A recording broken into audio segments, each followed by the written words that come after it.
Imagine this: you're young, confident, and riding a wave of political hype. You've been on Fox News.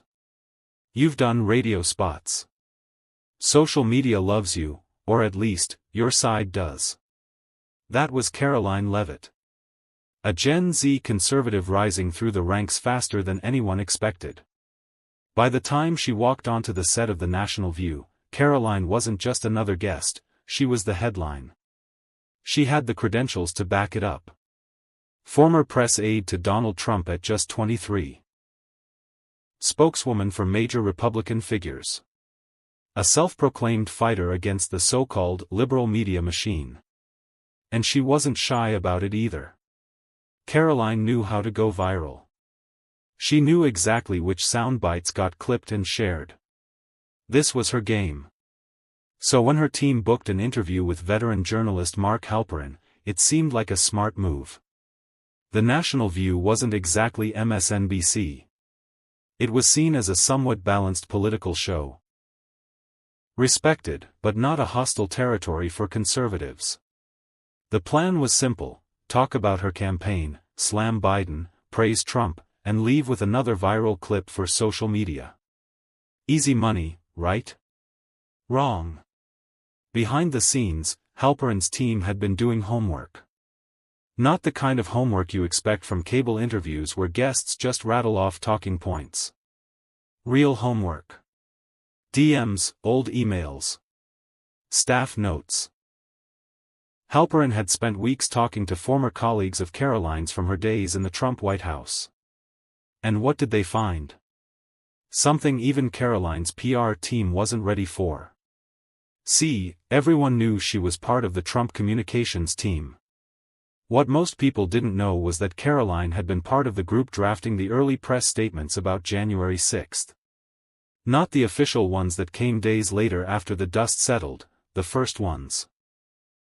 The ones that called it a peaceful protest. The ones that downplayed the violence.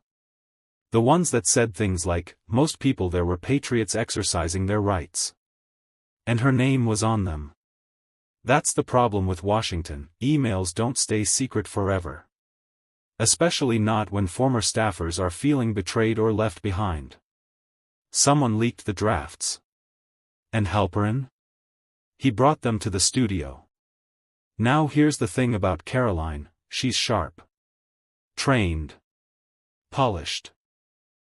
But she didn't know this bomb was coming.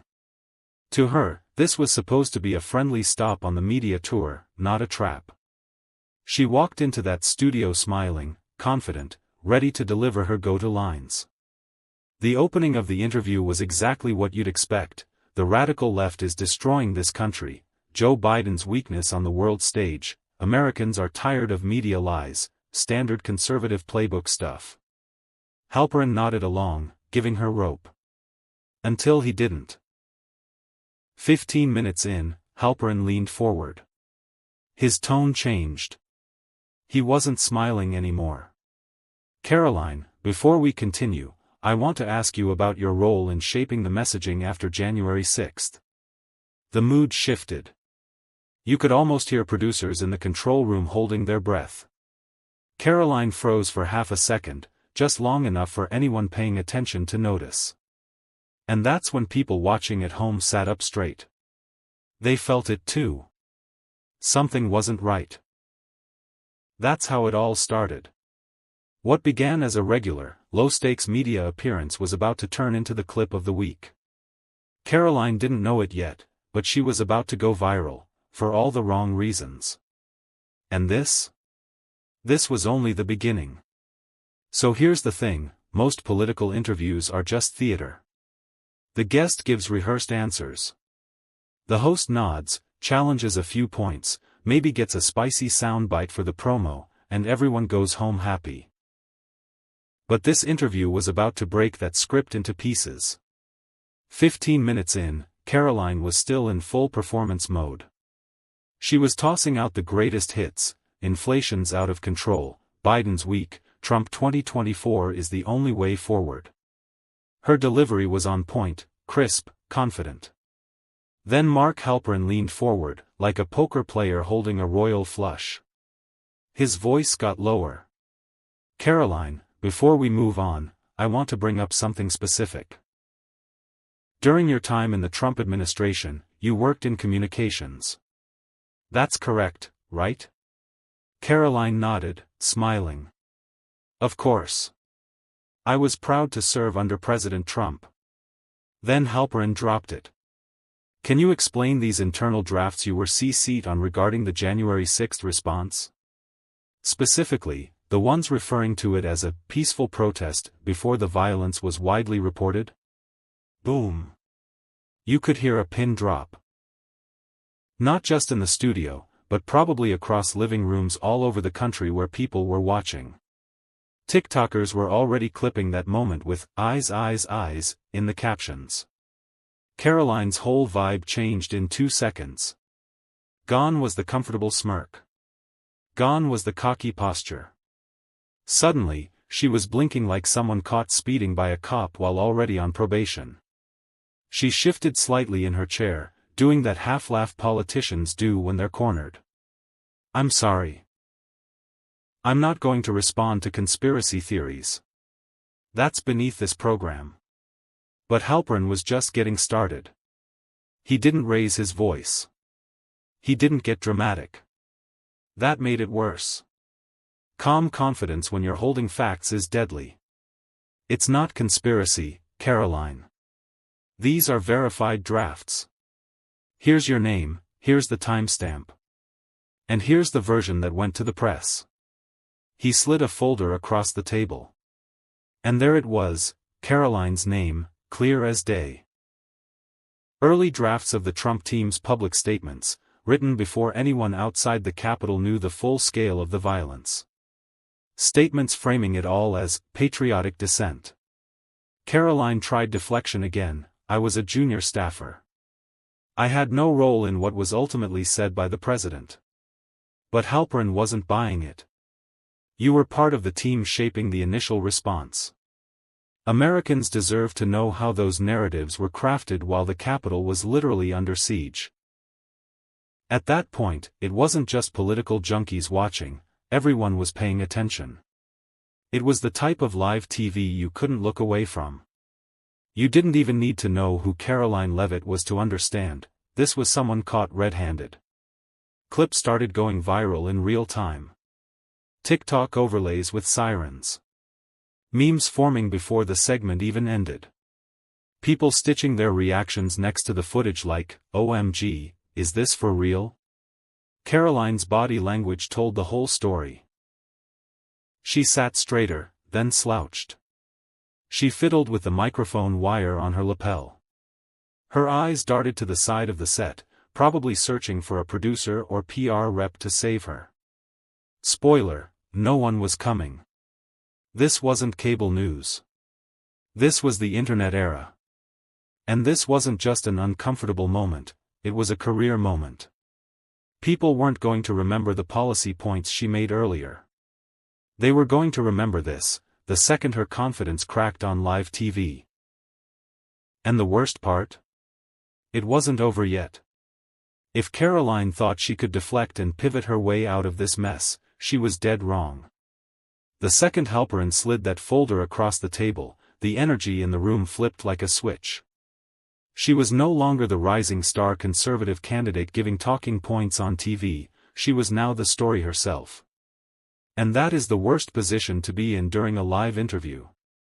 Social media was already on fire. On TikTok, the clip was going viral before the segment even finished airing. Users were cutting it with captions like, when the receipts come out, open file folder, open file folder, open file folder, Karoline, I can explain, everyone else, eyes, on X, Twitter, hashtags like hashtag Karoline caught and hashtag January 6 receipts were starting to climb. And the comments? Brutal. People weren't just arguing about politics, they were roasting her. This is like bringing a water gun to a flamethrower fight. Who let her walk into this interview without backup? You can literally see her soul leave her body. Meanwhile, Halperin didn't let up. That's what made it worse. He wasn't gloating. He wasn't loud. He was clinical. It was like watching a lawyer dismantle a defense, piece by piece, with cold precision. Karoline, you've spoken repeatedly about accountability in government. Does that accountability extend to shaping misleading narratives about an attack on the U.S. Capitol? That was it. That was the question that broke her. You could see it on her face. Not anger. Not defiance. Embarrassment. Because she didn't have an answer. And that's when it happened. She took off her microphone.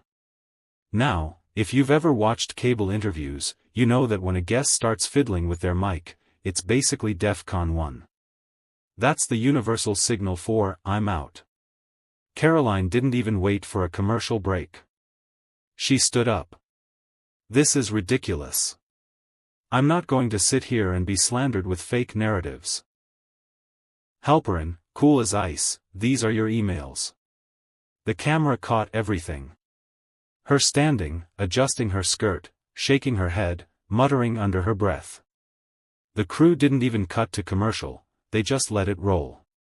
And that's exactly what made it explode online. People don't just want polished TV anymore, they want the awkward, the uncomfortable, the real. And this? It was as real as it gets. By the time she was out of frame, millions of views were already racking up. On Instagram Reels, people were remixing it with dramatic music. Musical notes, oh no, oh no, oh no no no no no, playing under the footage of her standing up. Reaction videos piled up. People were sitting in their cars, filming themselves reacting to her walkout like it was the new Game of Thrones finale.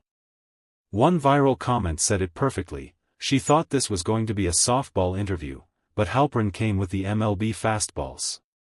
But here's the thing, this wasn't just internet entertainment. This was career-altering. Karoline Leavitt had built her brand on being media-savvy, the young, fresh face of conservatism. Walking out of an interview live on air? That's not strong optics. Especially when you don't even try to finish with a closing argument. It's a bad look, no matter where you fall on the political spectrum. And to make matters worse, the story wasn't staying contained to political Twitter. Entertainment blogs picked it up. Late-night comedians were already making jokes before dinner time. Karoline Leavitt walked out faster than my Wi-Fi when I need it most. It was spiraling. And back in that quiet studio, after she walked off, Halperin sat there with that same quiet, deadly calm. He closed the folder, adjusted his papers, and looked directly at the camera. We reached out to Ms. Leavitt's team for further comment. So far, no response. Mic drop. By the end of that broadcast, the damage wasn't just done. It was immortalized. But the real chaos? That was still coming next. If you thought the awkward walkout was the peak of the drama, you clearly haven't met the internet. The footage of Karoline ripping off her mic spread like wildfire. 1 minute she's adjusting her earpiece on a news set, the next she's a meme on every platform imaginable. And we're not talking niche political circles here, everyone was watching. You know that moment when a clip breaks containment? That's what happened here. It wasn't just conservative versus liberal anymore. It wasn't just political junkies dissecting body language like FBI profilers. This was full-on mainstream internet chaos. On TikTok, creators who had never mentioned politics before were duetting the clip. Beauty influencers. Gamers. Fitness guys. Forget gym PRs, this is the most uncomfortable thing I've seen all week. The captions were ruthless but funny, POV, you forgot to study for the test but showed up anyway. When you tell your mom you didn't break the vase but she's holding the broken pieces. By lunchtime, the video had millions of views across platforms. Instagram? Reels with clown music. X, Twitter. Reaction GIFs like wildfire. YouTube Shorts. Political commentary channels were scrambling to upload breakdowns, each adding their own dramatic music underneath. It wasn't just that she left, it was how she left. The tension. The uncomfortable silence. The muttered frustration. And the folder just sitting there on the table like a murder weapon in a courtroom drama. And as if the internet wasn't brutal enough, her political opponents jumped in next. Democratic strategists were practically doing backflips online. If Karoline can't handle a basic question about January 6th, how's she going to handle Congress? Even some right-wing voices were raising eyebrows. It's never a good look to walk off. Answer tough questions, or don't show up. And you know what's worse than being roasted by your enemies? Getting side-eyed by your own team. Meanwhile, Karoline's PR team scrambled into action. They pushed out a clarification statement within an hour. Ms. Leavitt will not engage with politically motivated smear tactics. This interview was an ambush, not a fair exchange of ideas. But here's the thing, by the time that statement hit social feeds, nobody cared. The memes were already rolling. Late-night comedians were already writing punchlines. The moment belonged to the internet now. And to make matters worse, more receipts were coming. While Halperin only showed one folder on air, internet sleuths were already digging deeper. Old articles. Archived posts. Deleted tweets. Anything that could be connected to Karoline's time in the Trump orbit suddenly resurfaced. The narrative was no longer about just one awkward interview, it was about, what else is Karoline hiding? People love a scandal, but they worship a cover-up. And here's the crazy part, if Karoline had stayed seated, taken a breath, and calmly answered, it might have blown over in 24 hours. But a live walkout? That's forever internet material. Screenshots. Clips. Compilations of top 10 interview walkouts on YouTube. Guess who's now number one? By the end of the day, this wasn't just a political embarrassment. It was a full-blown culture moment. One of those clips people reference years later, like, remember when that one politician stormed off mid-interview like a bad breakup text? And Karoline? She hadn't even made it back to her car before her phone was buzzing non-stop with PR people, donors, supporters, all asking the same thing, what just happened? What happened was simple, she walked into an interview. And walked straight into internet history. But trust, the finale of this saga? It was still waiting around the corner. By the next morning, it was clear, this wasn't going away. What started as just another political interview had officially turned into national news. Karoline Leavitt's walkout wasn't just trending anymore. It was dominating headlines. CNN, Karoline Leavitt storms out of interview amid January 6 questions. Fox News, awkwardly, Leavitt confronted on live TV, calls it ambush tactics. The View, already preparing an entire segment on it with Joy Behar sharpening her jokes. And the memes? Forget it. There were now remixes of the walkout set to dramatic movie scores. Inception music. Star Wars music. Even Titanic's My Heart Will Go On was floating over clips of her standing up awkwardly, adjusting her blazer, refusing eye contact with anyone in the studio. One TikTok even added Mario Kart sound effects as she left, with coins spilling behind her. Brutal. Hilarious. Unforgettable. But here's the part that really flipped the whole thing upside down, Republicans were split. Some MAGA loyalists defended her. It was a setup. Classic fake news. She was smart to leave. But others? Even conservative commentators started asking questions. If you want to be in Congress, you have to face heat. Walking off isn't strength. It's weakness. And then came the fundraising backlash. Within 48 hours, 2 Democratic challengers posted record-breaking small donor fundraising numbers. Why? Because those clips of Karoline walking out were now being used in political ads. Yup. Before the week was over, there were attack ads being cut with that walkout moment, framed like, "If Karoline Leavitt can't handle the truth, why should she handle your future?" Savage. But the real kicker? Karoline's own campaign team was rattled. Sources close to her team told reporters off the record, "We did not expect this to blow up like it did. It was supposed to be an easy hit, paint her as the young, fresh voice pushing back on the media. Instead, it turned into a meltdown." Meanwhile, Halperin? Dude was chilling. His social media was flooded with blue checkmarks congratulating him on one of the most disciplined takedowns in live TV history. Journalists love that stuff. They eat it up. And here's the cold truth: Karoline didn't even get to control the narrative afterward. The internet did that for her. The walkout clip was now in the same category as other iconic live TV disasters. The kind of thing reaction compilation channels would be using for years. And as her team scrambled to schedule damage control interviews, people started to notice. She was dodging live TV. More pre-recorded interviews.